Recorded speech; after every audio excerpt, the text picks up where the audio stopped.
Hi everyone, my name is Maddie and I'm a peer health educator here with Pulse and I use she, her pronouns. And today we're going to be talking about cannabis. So on the agenda today, we're going to be debunking common cannabis myths. We're going to be understanding cannabis use here at Cal Poly, and we're going to be learning safer tips for cannabis use. So let's get started. And we're going to start off with some pretty basic information about what is cannabis. And cannabis, which is also called many other names like marijuana and weed, is a psychoactive drug. We are using the term cannabis because the term marijuana is actually linked to campaigns in the 1930s that were meant to demonize the plant by associating it with Mexican immigrants. And cannabis contains well over 300 cannabinoids, but the most commonly referenced are THC, which is psychoactive, and CBD, which is non psychoactive. And cannabis is used for both medicinal and recreational purposes. It's important to know that cannabis comes in all shapes and sizes. It can be smoked in a joint, bong, pipe, dab, vaporizer, and it can be ingested in an edible or tincture. But it can also be applied to the skin in the form of creams and balms. And all these different ways of consuming cannabis come with different impacts and different side effects. So let's just take a moment to look over the statistics for a second. Does this surprise you? Only about 42% of Cal Poly students use cannabis in the last 3 months. This means that the majority of students are not frequent cannabis users. In fact, about 43% of Cal Poly students had never used cannabis at all. So if you choose not to use cannabis for whatever reason, know that you're actually in the majority. However, those who have used cannabis at least once, about 28% were at moderate risk for their usage. So let's just keep these statistics in mind as we continue to learn about cannabis safety. So as I mentioned previously, there are two major components of cannabis which can impact the mind and body. There's THC, which is a compound that's responsible for producing that euphoria or high, and CBD. THC can increase drowsiness, paranoia, and anxiety, whereas CBD, on the other hand, can help with relaxation and pain, in addition to causing lightheadedness, nausea, and a dry mouth. But we encourage you to do your own further research to understand more about the impacts of these various compounds. And so now we can take a look at the concentrations over time. Because while CBD and THC are the primary compounds in cannabis, they are rarely found in equal concentrations. Cannabis used to have higher concentrations of CBD than THC, but as we can see, this trend has reversed where now cannabis has higher concentrations of THC than CBD.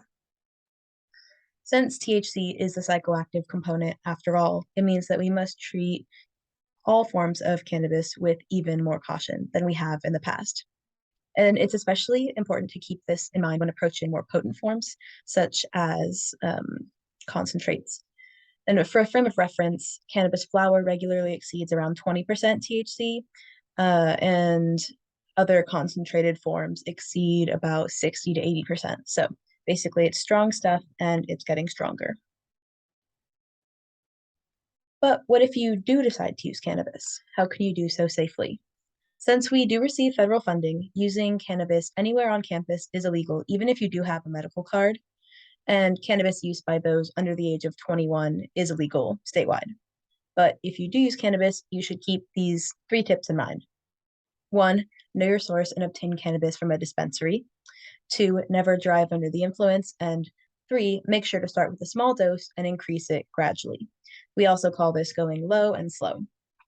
This is especially relevant for edibles, where you should wait around 60 to 90 minutes before consuming more. And be sure to treat all concentrated forms like vaporizers and dabs with more caution and opt for lower THC products. Okay, so let's dive into the first tip. Knowing your source and obtaining weed from a dispensary ensures that you know exactly what you're putting into your body, because weed obtained from any other sources could be synthetic or laced. These forms can contain dangerous compounds, including fentanyl. If you're not sure what fentanyl is an extremely potent opioid that has made its way into the illegal drug supply in SLO, and any illegally purchased drug is a risk. This includes even vape cartridges and illegally purchased flour. The dangers of fentanyl include serious breathing problems or overdose. But Narcan, which is also known as naloxone, is an opioid antagonist which can reverse an opioid overdose. Narcan can be accessed at the Cal Poly pharmacy free of charge, but we will also have pop-ups on the lawn outside the health center. So you can follow our Instagram at Cal Poly Pulse to stay up to date to get your own Narcan as well. Let's dive into the second tip now, because staying safe includes being a safe and mindful driver. It's not just alcohol that can impair your driving. In fact, after consuming cannabis, your driving will be impaired for at least 6 hours. And while you might think that you're fine to drive, driving under the influence puts both yourself and others at risk, and it can subject you to a DUI. This is important since around 21% of Cal Poly students who had used cannabis in the last 30 days also reported driving within 6 hours of use. So, driving under the influence, basically. Recognizing that cannabis can be added to food items, you should keep this third tip in mind. Even if you don't feel anything, it's recommended that you wait 60 to 90 minutes before ingesting any more cannabis products. Because did you know that edibles, which are made from THC concentrates, can be over 10 times more potent than traditional joints? 10 times. So, on top of this, the effects of edibles can take longer to show up. And this combination can lead students to taking more than they had intended and getting sick. Even more, edibles concentrations can be hard to measure. The side effects can last much longer than expected, and the high from edibles can feel quite different than an inhaled high. So, this combination means that edibles can throw off even seasoned smokers if they're not prepared for it. So, following these three tips is a great way to protect yourself and others that are using cannabis. However, THC concentrations have spiked, and users now have a higher likelihood of greening out than they have in years past. So, greening out, which is sometimes also called whiting out, is used to describe when a person feels sick from smoking or just consuming too much cannabis. They might turn pale, green, or white, hence the name. They might also feel dizzy, experience nausea, get the spins, start sweating, have a hard time speaking, and start vomiting. Another way that users can get sick is by combining cannabis and alcohol. And you might be thinking, really? What's the big deal? But there are actually many dangerous consequences that can result from combining these two compounds. Drinking before using cannabis can increase the amount of THC absorbed in the bloodstream, which can lead to panic, anxiety, paranoia, nausea, vomiting, and high blood pressure. Drinking after, on the other hand, can minimize feelings of drunkenness and can prevent vomiting, which can lead to alcohol overdose. The best way to avoid greening out and getting sick from cannabis is prevention.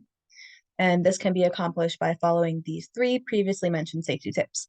However, you might land yourself in a situation where you or a friend is experiencing a bad trip.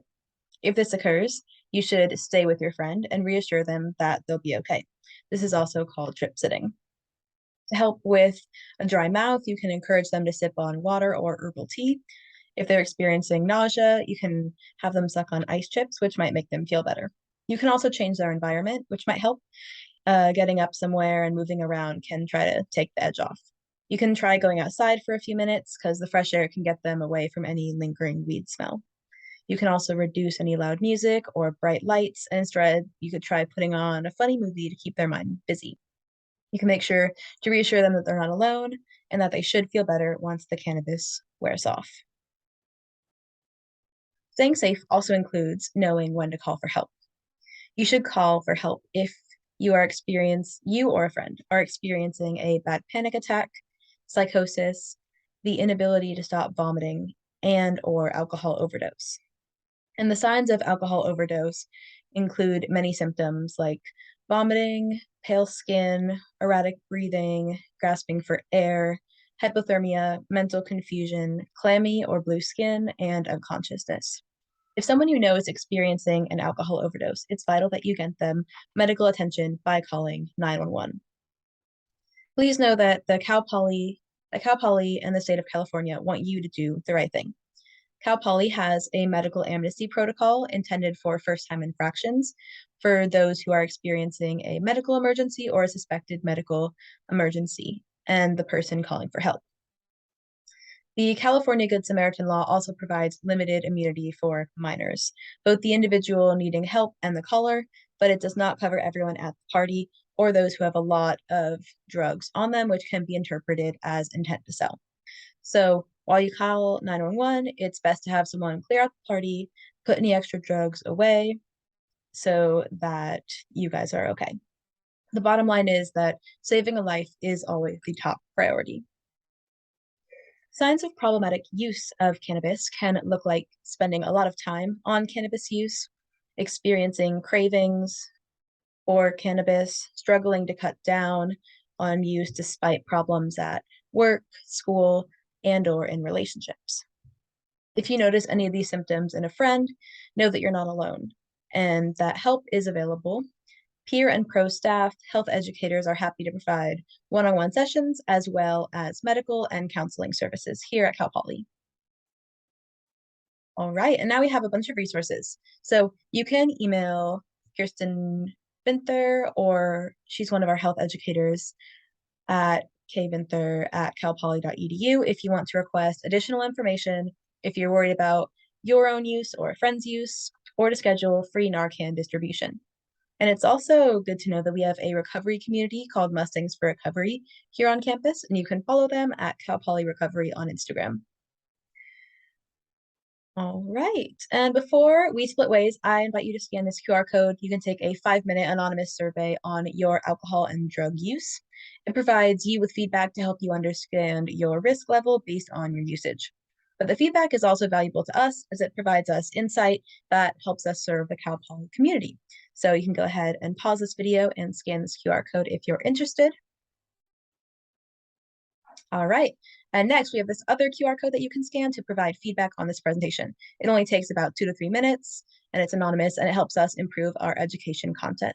And that's all that we have for you today. Thank you so much for your time and attention. I'm recording. Goodbye.